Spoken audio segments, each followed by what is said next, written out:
আমরা আজকে গরু পাহারা দিচ্ছি।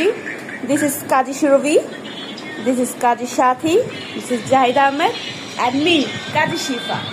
ওকে, আজকে জিজ্ঞেস করছি যে গরু পাহারা দিয়ে তার কেমন লাগছে, বলুন আপনার এক্সপিরিয়েন্স। মূলত আমরা গরু পাহারা দেওয়ার নামে ঘর পাহারা দিচ্ছি। গরু পাহারা দিতে হলে গরুর লেজের পাশে বসে দিচ্ছিল, কিন্তু আমরা ঘর পাহারা দিচ্ছি। গরু এমনি একটা বাড়ির একটা উপাদানের মতো বসে আছে গরু। ও, ধন্যবাদ আপনার এক্সপিরিয়েন্সের জন্য। মাঝে মাঝে এখন আমরা যাচ্ছি হচ্ছে আমার বোন কাজী সাথীর কাছে, বলুন। No comments, please. Oh, she is busy on her phone, and now, hi. আমি বলবো Yes. জীবনে সরি অনেকবার এসেছি শ্বশুর বাড়িতে, এবার এসে জীবনে প্রথমবার গরু পাহাড় দিকে নিজেকে গরু গরু ফিলিংস আসছে, খুব ভালো লাগছে, মনে হচ্ছে জীবনটা সার্থক হয়ে গেছে। আই হ্যাভ এ প্রশ্ন, হ্যাঁ, আমরা কিভাবে বুঝবো আপনার গরু গরু ফিল হচ্ছে? এই যে একটু সিংহ নাই, লেজও নাই।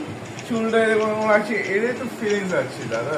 আর একটু আমরা আমাদের বহি প্রকাশ করেন আপনার ফিলিংস। নিজের একটু ভিতর থেকে গরুর একটা রিভিউ দেন। হাম্বা ডাকছে, হাম্বো এরকম থাকা, বেশি কিছু বলা যাবে না, বললে সমস্যা দাদা। এরকম ঠিক আছে। ওকে, ধন্যবাদ ধন্যবাদ। এখন হচ্ছে বিষয়টা যে সে এতবার আসছে, আমাদের একটা রিচুয়াল ছিল যে আমাদের বাসার জামাই আসছে তাকে আর কি কাজী ভাত রান্না করে খাওয়াতে হয়, কিন্তু বাট সেই রিচুয়ালটা আমরা পালন করতে না না ভাই, না না সেটা পালন করতে না চাচ্ছি না, কিন্তু ছি ছি সে ছি ভাই, গন্ধ আসে। এখন বাধা হয়ে গেছে। ওটা গন্ধ আসে, তো গন্ধ আসে। guys, আমরা যাকে পাহারা দেওয়ার নাম করে এখানে বসে আছি তাকে দেখানো যাক। Let's go.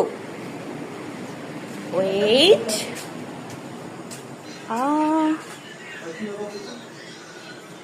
here is hello cow, hi.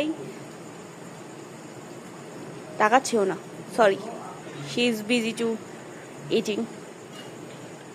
Okay, bye bye. যদি জীবিত থাকি আর দেখা যাবে এখন বাজে হচ্ছে 1:40 আর বাকিটা ইতিহাস।